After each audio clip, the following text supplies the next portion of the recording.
जो LAC के ऊपर जो स्थिति है वो थोड़ी नाजुक है, गंभीर है।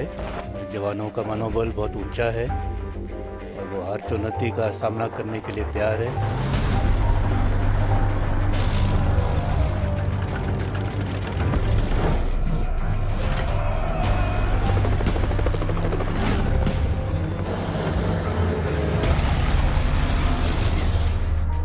उन्होंने पूरी तैयारी कर रखी है, अपनी प्लान्स में 2 फ्रंट वार के बारे में पूरा ध्यान दे रखा है।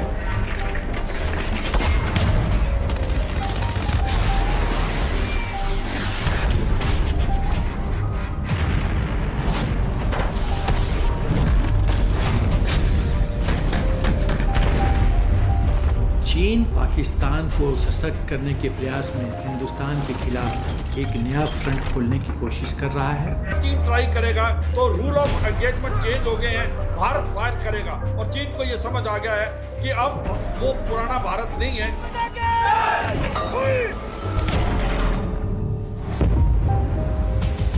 We want to ensure peace and tranquility along the borders, but of late we have been seeing some aggressive actions by the Chinese, but we are capable of handling these in the best suitable way.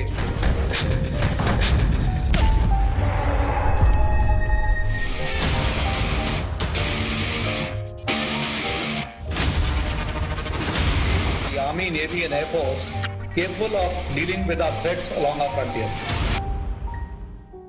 नमस्कार, मैं हूं श्वेता सिंह। क्या भारत और चीन के बीच युद्ध होने वाला है? लाइन ऑफ एक्चुअल कंट्रोल पर यहां पर परिस्थितियां किस ओर इशारा कर रही हैं?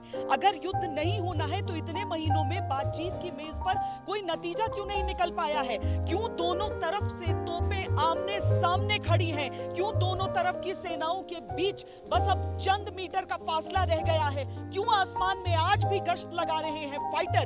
यूं तो चीन की धोखेबाजी का पूर्वानुमान संभव ही नहीं है, लेकिन फिर भी आज लाइन ऑफ एक्चुअल कंट्रोल से यहां की परिस्थितियों को भांपते हुए हम बताएंगे क्या होने वाला है। हथियार तैयार,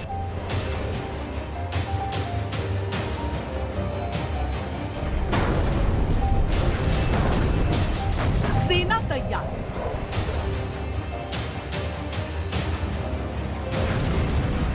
क्या भारत और चीन के बीच युद्ध होने वाला है?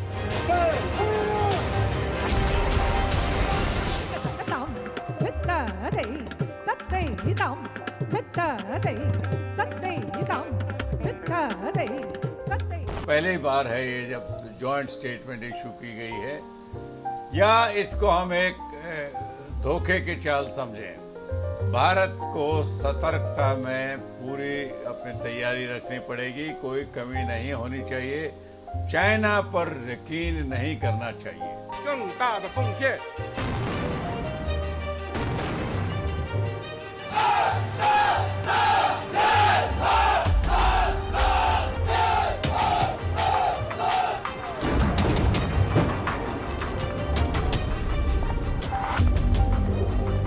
क्या चीन अक्टूबर का इंतजार कर रहा है?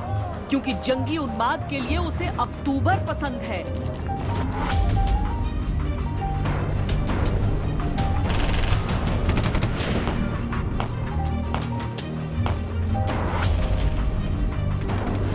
उन्नीस 1962 में उसने अक्टूबर में ही हमला किया था, लेकिन तब भारत को हिंदी चीनी भाई भाई के नारे पर भरोसा था। इस बार भारत ऊंची चोटियों पर बैठकर उसका इंतजार कर रहा है। चाहे हाई टॉप हो चाहे ब्लैक टॉप हो, ये जितनी हमने रिजेस ली हैं, एक्चुअली वहाँ से आप फिंगर 4 और फिंगर 5 के ऊपर हमला आर्टिलरी लगा सकते हैं। इधर से अगर आप नदन शोर पे लगाएं, वहाँ से लग सकता है। तो ये अपने आप में हमको बड़ा फायदा मिला है और इसके लिए चीन चिंतित है। डिफेंस मिनिस्टर्स की मीटिंग में तो ये बिल्कुल तय हो गया है कि भारत ने अपनी 1 इंच भी जमीन नहीं देनी, और जब मीटिंग होगी बेस्ट ये होगा कि आप अपनी 1 अप्रैल की पोजीशन पे जाइए। चीन के युद्धाभ्यास क्या संकेत दे रहे हैं? भारत की रणनीति क्या उद्घोष कर रही है? क्या कहती है चंद मीटर के फासले पर टैंकों की तैनाती? क्या कहती है फाइटर्स की उड़ान? क्या अक्टूबर में युद्ध होगा?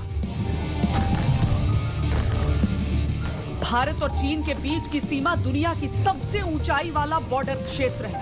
अप्रैल से होते होते सितंबर आ गया, लेकिन अब तक कोई समाधान नहीं निकल पाया है। अब हर कोई यही जानना चाहता है कि क्या युद्ध से ही निकलेगा समाधान।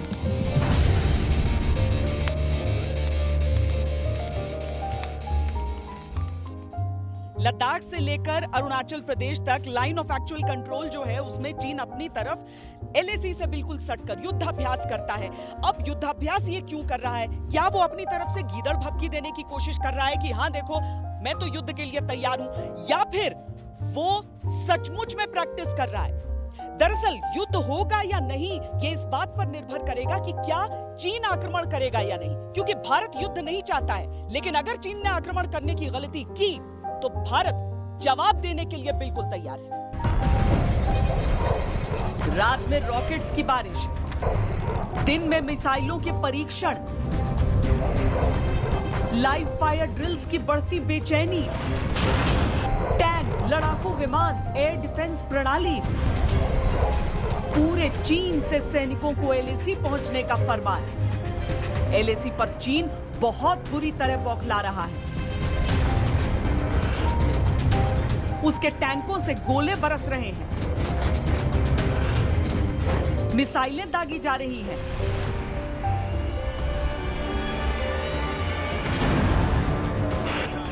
परमाणु बम गिराने वाले विमानों की उड़ानें और परीक्षण चल रहे हैं।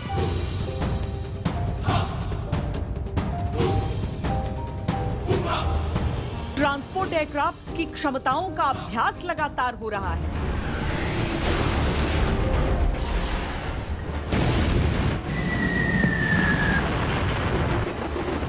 एलएसी पर चीन ने 50,000 से ज्यादा सैनिकों की तैनाती कर रखी है। भारत से लगने वाले तिब्बत क्षेत्र में करीब 150 लड़ाकू विमान और दूसरे एयरक्राफ्ट्स मिशन मोड में तैनात कर रखे हैं।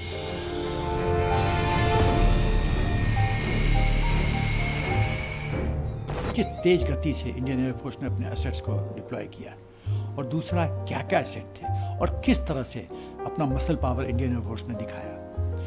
तो ये सच है कि जो ही ये फेस ऑफ हुआ तो बहुत तेज़ गति से इंडियन एयरफोर्स ने अपना एसेट्स दिखाया कि इंडियन एयरफोर्स ने अपने जो एयर सॉर्टीज़ करना शुरू कर दिया, दिखाना शुरू कर दिया कि चीन को कि हम पूरी तरह से तैयार हैं। भाई आकाश में उड़ता है तो उनके भी तो सैटेलाइट देखते हैं ना, वो भी तो ऑब्जर्व करते हैं, वो भी कि इंडियन एयरफोर्स के जो कॉम्बैट एयरक्राफ्ट हैं, फाइटर जेट हैं, वो पेट्रोलिंग कर रहे हैं और सॉर्टीज़ कर रहे हैं। तो सॉर्टीज़ तो कोई ताली मारने के लिए तो नहीं कर रहे हैं, उनका कोई उद्देश्य होगा। तो ये सब संदेश जब गया तो चीन घबरा गया और चीन फिर शांति की बात करने लगा, फिर मिलिट्री टॉक्स की बात करने लगा। तो ये है जो एयरफोर्स शुरू के बैटल में बहुत ही डोमिनेंट पावर होता है और बैटल की दिशा बदलने की क्षमता रखता है, क्योंकि जब एयर डोमिनेशन आपके पास होगा तो इन्फेंट्री का मूवमेंट आसान हो जाता है। कूटनीति के रास्ते धीरे धीरे बंद होते जा रहे हैं। दोनों देशों के विदेश मंत्री मिल चुके, नतीजा कुछ नहीं। रक्षा मंत्री मिल चुके, नतीजा कुछ भी नहीं। सैन्य कमांडरों के अलग अलग स्तर की बातचीत हो रही है, लेकिन नतीजा कुछ भी नहीं। जैसे जैसे सर्दियां करीब आ रही हैं, युद्ध के बादल गहरे होते जा रहे हैं। भारत पूरी तरह तैयार है। भारत की संप्रभुता की रक्षा के लिए पूरा देश एक जोश से भरा हुआ, संकल्प से प्रेरित है और सामर्थ्य पर अटूट श्रद्धा के साथ आगे बढ़ रहा है। इस संकल्प के लिए हमारे वीर जवान क्या कर सकते हैं, देश क्या कर सकता है,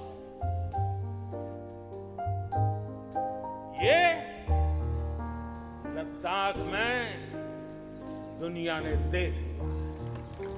We have been seeing some aggressive actions by the Chinese, but we are capable of handling these in the best suitable way. पहाड़ के युद्ध का एक मूल उसूल है वो ये कि जो ऊंचाई पर आकर काबिज हो गया उसे हरा पाना नामुमकिन हो जाता है, और खासकर तब जब वो भारतीय सेना लाइन ऑफ एक्चुअल कंट्रोल पर इस तरह की जितनी भी ऊंची चोटियां हैं, ब्लैक टॉप हो गया, हेलमेट टॉप हो गया, सब पर भारतीय फौज ने अपना नियंत्रण कर लिया है।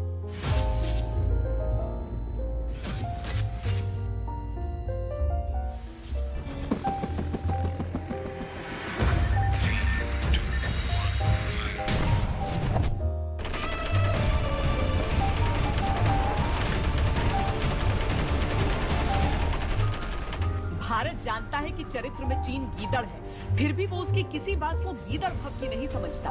तैयारी भारत की भी पूरी।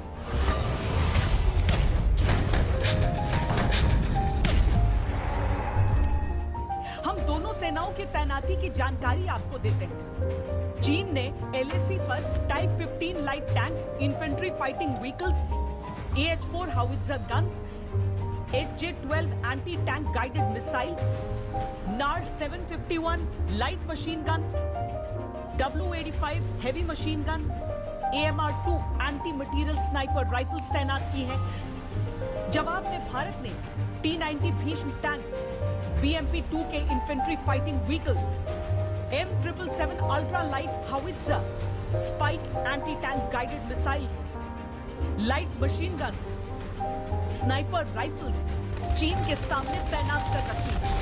ये तैनाती सीधे जंग की स्थिति की ओर इशारा करती है।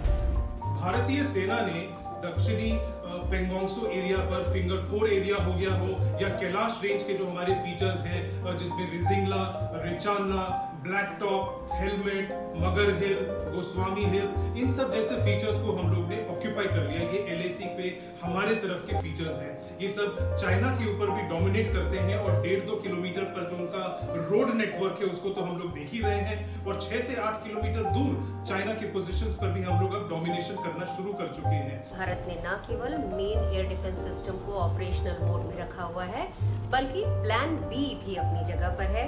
इसे एक तरह से व्यू रचना या स्टैंड बाय मोड की प्लानिंग ही समझ लेते हैं। दरअसल सेना कभी भी एक तरफा तैयारी नहीं करती। उसकी स्ट्रेटजी अपने एनिमी की हर संभावित चाल का पहले से ही अंदाजा लगाकर अपने एक्शन तैयार रखने की होती है। सेना ने LAC पर अपनी मजबूती बढ़ाने के कई कदम उठाए हैं।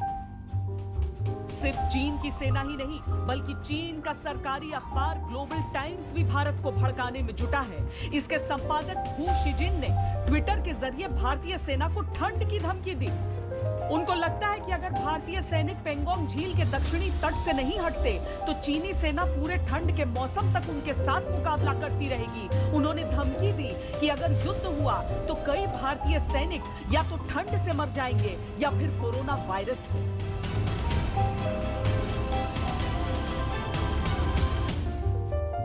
बर्फ से ढकी ये ऊंची पहाड़ियां देख रहे हैं आप। ये सितंबर का महीना है, ऊंची पहाड़ियों पर बर्फ पड़ने की शुरुआत हो गई है।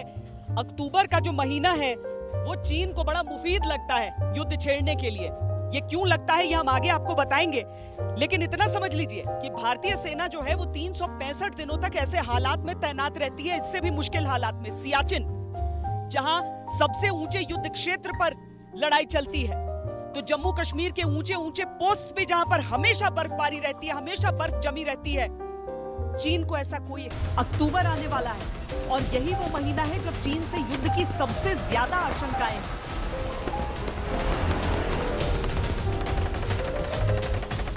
सर्दियां तब पहाड़ी क्षेत्रों में पूरे जोरों पर आ चुकी होती हैं।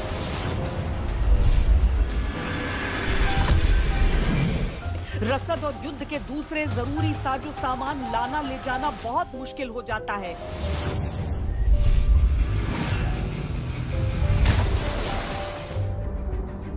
उन्नीस 1962 का अक्टूबर भारत को बहुत भारी पड़ा।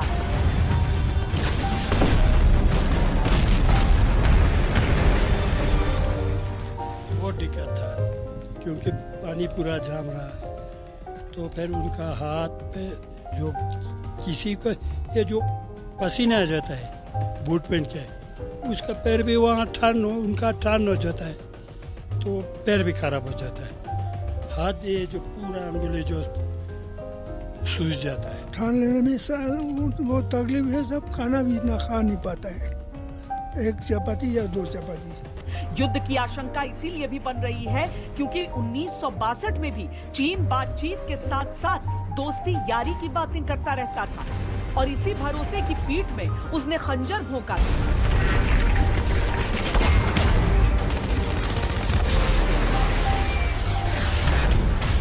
मैं गलवान नाले का गाना सुना था, मेरे को थोड़ा थोड़ा याद आता है, मेरा दादा गाता था। गलवान नाले पानी बुलुचा रंग रायुल बोइली तुरी। चीन का युद्ध पैटर्न यही है, वो अब भी यही कर रहा है।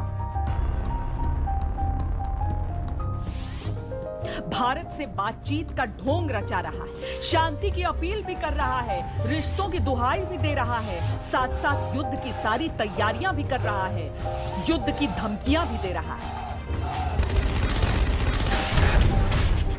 China has always been saying something and doing exactly the opposite on the ground. So it's trust as far as India is concerned, the level of trust is very low. हम क्यों कह रहे हैं कि चीन से युद्ध की भूमिका तैयार हो रही है, उसे सिलसिलेवार ढंग से समझिए। तब 1962 की लड़ाई से पहले 1959 से ही चीन ने लेह लद्दाख के क्षेत्रों में घुसपैठ शुरू कर दी थी, भारत के सामने टकराव की स्थिति बनानी शुरू कर दी थी। अब डोकलाम में चीन भारत के साथ लंबा टकराव पहले ही कर चुका है। तब गलवान घाटी से चीनी सैनिक लौटे थे और हॉट स्प्रिंग से उन्होंने हमला बोला था। अब गलवान से वो पीछे हट चुका है और दूसरे मोर्चों पर आक्रामक हो रहा है। गोली न चलने वाला समझौता तो टूट ही चुका है। चीन जो है हम उस पर बिल्कुल भरोसा नहीं कर सकते हैं। हम लोग जिस तरह से अभी डिप्लोमेटिक और राजनीतिक लेवल पर उनसे बातचीत कर तो रहे ही हैं, लेकिन हम लोग अपना मिलिट्री के तौर पर भी हम लोग को पूरी तैयारी बरतनी पड़ेगी और चीन को भी ये याद रखना पड़ेगा और देखना पड़ेगा कि जिस तरह से 1962 की जो भारत थी या 1962 का जो हम लोग का वॉर का प्रिपरेशन था और आज 2020 में बहुत ज्यादा अंतर है। आज भारतीय फौज और भारतीय फौज की जो तैयारी है और भारतीय राष्ट्र की जो तैयारी है वो 1962 वाला भारत नहीं रहा है।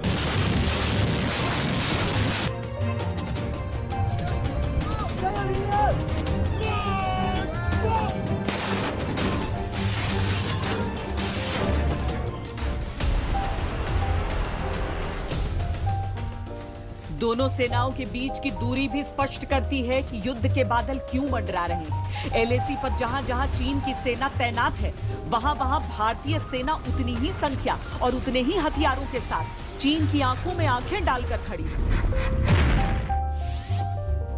फिंगर 4 एरिया में भारतीय सेना की स्पेशल फ्रंटियर फोर्स के जवान और चीनी सेना की चौकियों की दूरी सिर्फ 1.7 किलोमीटर है। दक्षिणी पेंगोंग इलाके में भारतीय सेना और चीनी सेना के बीच सिर्फ 170 मीटर की दूरी है। रेजांगला में सिर्फ 500 मीटर की दूरी पर भारत और चीन की सेनाएं आमने सामने हैं। गोगरा पोस्ट पर चीन से सिर्फ 500 मीटर की दूरी पर भारत की माउंटेन ट्रूप्स और स्पेशल फोर्सेस तैनात हैं। चुशुल सब सेक्टर में दोनों देशों के टैंक आमने सामने हैं और दिपसंग में दोनों देशों के बीच बैटल टैंक की दूरी सिर्फ 6 किलोमीटर है। तय अब चीन को करना है कि वो शांति चाहता है या युद्ध, क्योंकि भारत तो दोनों के लिए ही तैयार है। एक छोटे से ब्रेक के लिए रुक रहे हैं। ब्रेक के बाद अपनी आसमानी तैयारियां और उसके साथ ही उन तैयारियों में छिपा हुआ लाइन ऑफ एक्चुअल कंट्रोल से हम आपको इस मुश्किल सवाल का जवाब देने की कोशिश कर रहे हैं कि क्या यहाँ पर भारत और चीन के बीच युद्ध की आशंका है, और अगर वो आशंका है तो वो कितनी प्रबल है।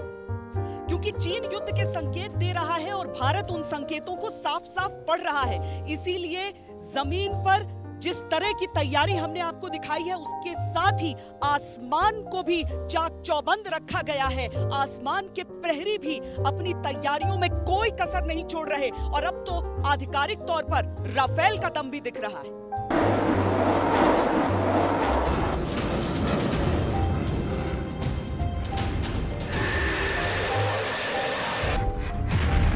चीन की नींद उड़ाने वाले राफेल अब भारतीय वायुसेना का हिस्सा है।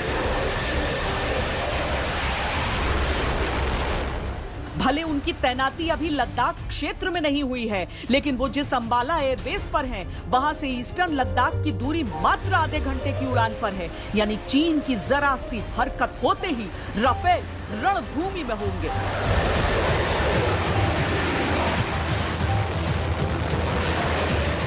राफेल आने से चीन और पाकिस्तान की नींद हराम हो जाएगी, क्योंकि इसमें मिसाइल सिस्टम जो है, जो मिका मिसाइल है, मिटियोर, स्कैल्प, हैमर, और सबसे बड़ी बात है इसमें ब्रह्मोस लोड हो सकता है और भी न्यूक्लियर वेपन्स लोड हो सकते हैं। ये अनोखा है, इसकी उपलब्धि है। तो ये जो डेटरेंस का इस्तेमाल होगा राफेल के रूप में, और ये दुश्मन को डरा के रखेगा, मत मुंह खोलो नहीं तो राफेल आ जाएगा।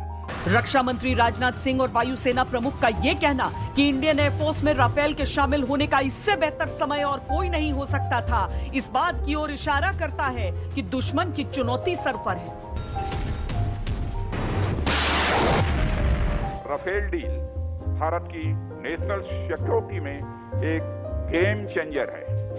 हमारी सीमाओं पर जिस तरह का माहौल हाल के दिनों में बना है, या मैं सीधा कहूं कि बनाया गया है, उनके लिहाज से यह इंडक्शन बहुत ही अहम है। भारत ने लद्दाख क्षेत्र में Su-30, MiG-29, Miraj 2000, Chinook, Apache की तैनाती पहले से कर रखी है।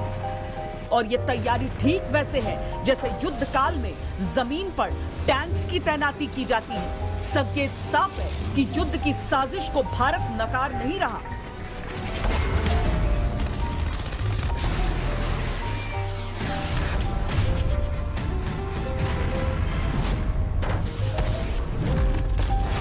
भारत को यह तैयारी इसीलिए करनी पड़ी क्योंकि चीन ने एलएसी पर लगे इलाकों में सैन्य ठिकानों के साथ साथ एयरफोर्स की ताकत जुटाना शुरू कर दिया था।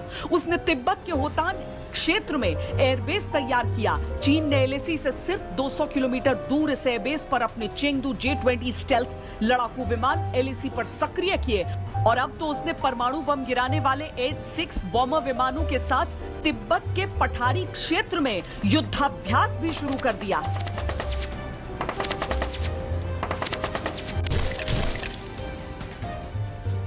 ये जो टैक्टिकल न्यूक्लियर वेपन्स है, इसके ऊपर चीन का ज्यादा कंसंट्रेशन है, उसको वो ज्यादा बढ़ा रहा है, और ये टैक्टिकल बैटलफील्ड में इस्तेमाल होते हैं ये वेपन। भी देश जो न्यूक्लियर पावर है वो उसको एक डेटरेंस के तौर पर डेवलप करते हैं, उसकी अपनी इन्वेंट्री को बढ़ाते हैं। चीन ने लद्दाख से लेकर अरुणाचल प्रदेश तक एलएसी पर बनाए ठिकानों पर J-11, J-7 ड्रोन विमानों की बड़े पैमाने पर तैनाती की है। सिक्किम अरुणाचल के पास एलएसी पर बनाए एयरबेस पर उसने H-7 बम वर्षक विमान के साथ एवैक्स और ड्रोन सिस्टम्स को लगा रखा है। इतने विशाल पैमाने पर तैयारी सिर्फ गीदड़ भभकी नहीं हो सकती, और अगर ये कोई चीनी चाल हो दबाव बनाने की, तब भी भारत उसको लेकर जरा भी ढील देने को तैयार नहीं। बहुत महत्व है, जो चोटी पकड़ेगा जीत उसी की है, क्योंकि एक बार किसी ने चोटी पकड़ ली तो उसको डिसलोज करना मुश्किल है। मगर चीन बाद नहीं आएगा, वो ये ट्राई करता रहेगा। भारत की फौज चौकन्नी है, बिल्कुल काबिल है। अगर चीन ट्राई करेगा तो रूल ऑफ एंगेजमेंट चेंज हो गए हैं, भारत फायर करेगा। और चीन को ये समझ आ गया है कि अब वो पुराना भारत नहीं है।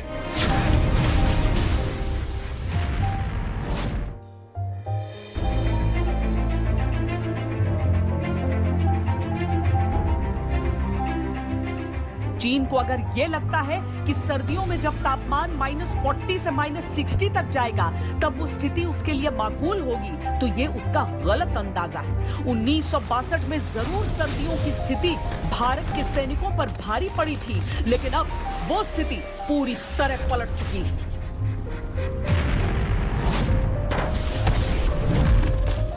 अभी तो हम इसको ऐसा जवाब दे सकता है, उसको याद भी नहीं करेगा।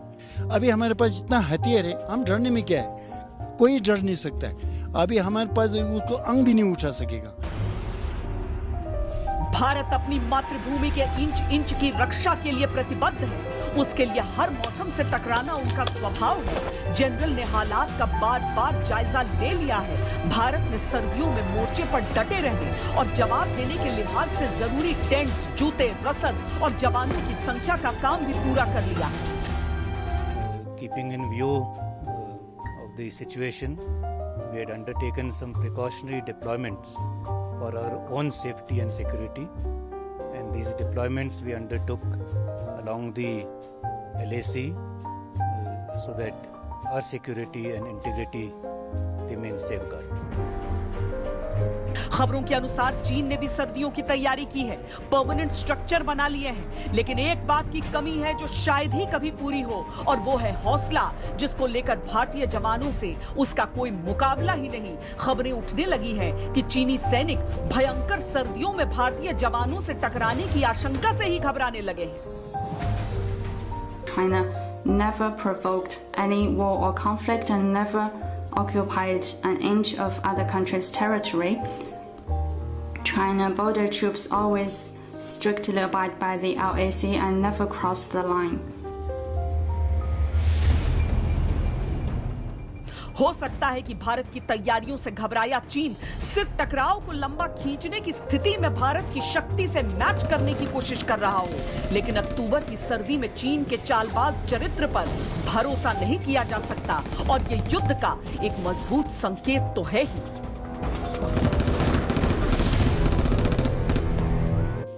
चीन जब लड़ाई शुरुआत करता है तो वो पत्थर डंडों से करता है। 1962 में भी उसने ऐसा ही किया था।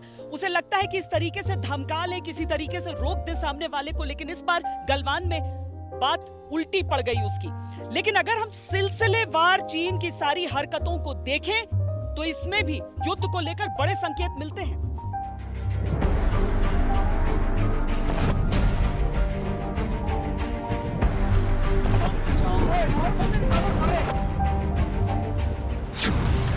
चेहरे देखिए चीनी जवानों के।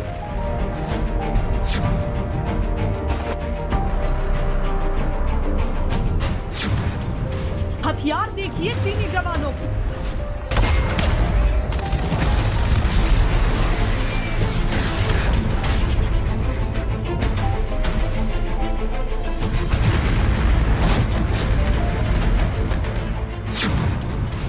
हरकतें देखिए चीनी जवानों की।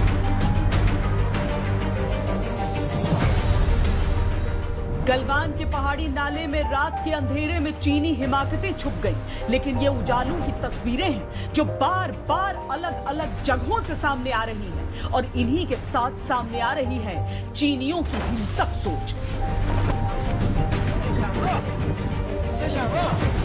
चीन की कोशिश है किसी तरह के उकसावे में आकर भारत रिएक्ट करे और उसे युद्ध का आरोप भारत पर मढ़ने का मौका मिल जाए, क्योंकि ये चीन भी जानता है कि पहले युद्ध छेड़ने का अंजाम क्या होगा। विश्व बिरादरी में वो पहले से अलग थलग है। उसके दुश्मन भी इतने बन चुके हैं कि उसे चीनी साम्राज्य का इतिहास और भूगोल दोनों बचाना मुश्किल पड़ जाएगा। The Indian troops illegally crossed the line and entered the south bank of Pangong-so River at the western sector of the China-India boundary. The Indian troops blatantly fired warning shots to the Chinese border patrolling troops. चीन की चालाकी देखिए, वो बात कर रहा है, बात करने की कोशिशें दुनिया को दिखा रहा है, लेकिन सरहद पर गोलीबारी के लिए भारत जिम्मेदार है ऐसा माहौल बनाने की कोशिश करता है। दूसरे देशों को भड़का रहा है। भारत इसे भी अच्छी तरह समझ रहा है और चीन को चीन की भाषा में जवाब दे रहा है। चीन सिर्फ LAC पर भारत को उकसाने की कोशिश नहीं कर रहा, बल्कि वो अपने बयानों से भी भारत के सब्र का इम्तिहान लेने की कोशिश कर रहा है। पूरा चीनी प्रोपेगेंडा भारत को उकसाने में लगा हुआ है। The Indian behavior severely violated our agreements, deliberately created tensions. चीन को यह हजम नहीं हो पा रहा कि भारतीय जवान उसके जवानों को Galwan, black top, helmet top, Rezangla हर जगह शिकस्त दे रहे हैं। जिनपिंग का पारा चढ़ा हुआ है। क्यों उसके सैनिकों के मन में खौफ है? वो एलएसी पर नई स्ट्रैटेजी बनाने में जुटे हैं और ये कम से कम सुलह से विवाद का हल निकलने के संकेत तो बिल्कुल भी नहीं। लाइन ऑफ एक्चुअल कंट्रोल की असली स्थिति बताने के लिए हम एलएसी पर पहुंचे हैं, लेकिन यहां पर आने से ठीक पहले हम एलओसी गए, क्योंकि बार बार दो मोर्चों की लड़ाई का जिक्र होता है। तो हम लाइन ऑफ कंट्रोल गए, वहां पाकिस्तान के साथ लगती सीमा पर एक रिपोर्ट आपके लिए तैयार की है, लेकिन इस ब्रेक के बाद आपको दिखाएंगे ताकि आपके मन में कोई डाउट न रहे कि अगर दो मोर्चों पर युद्ध होगा तो क्या हो सकता है।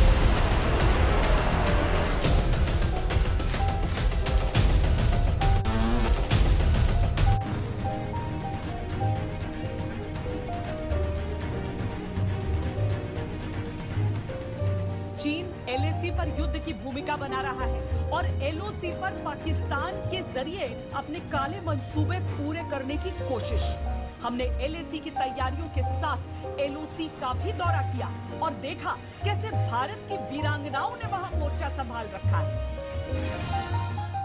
आज हम लाइन ऑफ कंट्रोल अगर आए हैं तो आपकी मुलाकात उन लोगों से कराने के लिए जो यहाँ पर वीरता का नया पर्याय बन रहे हैं नहीं बल्कि बन रही हैं। असम राइफल्स ने महिलाओं की एक पूरी की पूरी बटालियन खड़े करने का फैसला किया। उसके बाद यह फैसला भी किया इस साल से कि लाइन ऑफ कंट्रोल पर उनकी तैनाती की जाए, क्योंकि बहुत सारी ऐसी चीजें थी, बहुत सारे ऐसे किरदार थे जो सिर्फ और सिर्फ महिलाएं निभा सकती थी वर्दी पहनकर।